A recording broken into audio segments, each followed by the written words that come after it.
I grew up as an only child, so that allowed me to be a very creative person.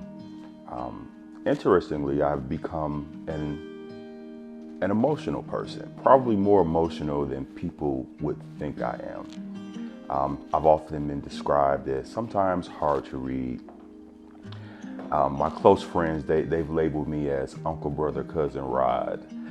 Because I vacillate between those. Sometimes I'm the uncle, sometimes I'm the fun cousin, sometimes I'm the brother trying to tell everybody what to do, and then I'm just Rod, and when I'm just Rod, I'm very relaxed and cool. So I was born in Detroit. I was there until I was 15 years old, and at 15 and like a few months, we moved to Atlanta, and I've been here ever since. I was diagnosed with HIV August the 24th, 2005. That's a date that is ingrained in my brain. I just so happened to be diagnosed only because I decided I wanted to go back to school and I needed some updated immunizations, and they offered an HIV test while I was there, and I figured why not. And that's when I found out about my diagnosis. I remember when I moved out the house at 19. My mother found out that I was gay, and she was like, hey, you're not gonna do that here, so either you're gonna get it together or you're gonna get out. And I decided to get out. And right before I left, the one thing she said was, just don't come back with AIDS. And when I got my diagnosis, that was the first thing that popped into my head. It's like, oh my gosh, she was right. And at that point, I just felt like my life was over.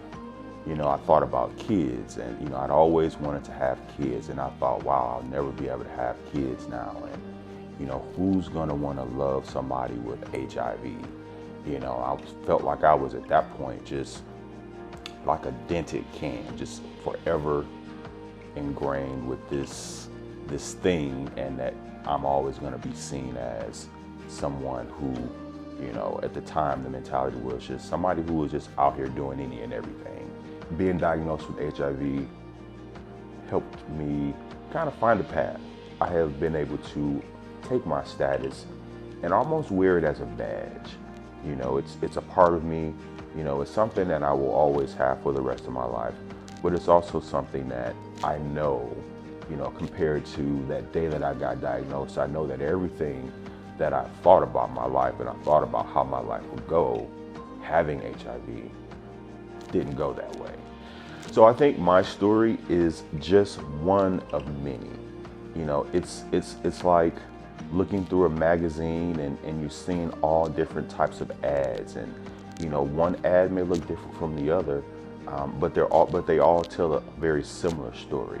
And so I feel like while mine is one of many, it still tells a story of triumph. It still tells a story, a collective story of a celebration. And so I think that is how my story will add to the collective, as well as those not newly diagnosed. It is not the death sentence that it once was.